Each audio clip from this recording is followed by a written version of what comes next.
Hi everyone, welcome back to my channel. Goa milk shake prepare చేస్తున్నాను.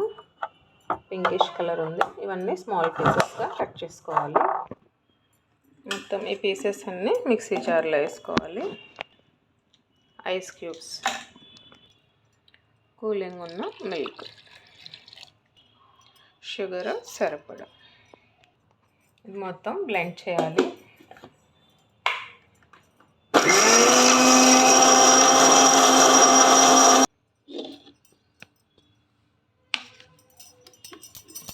Ready అయింది.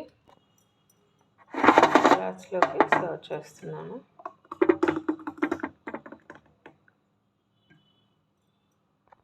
Taste చేసి చెప్తాను.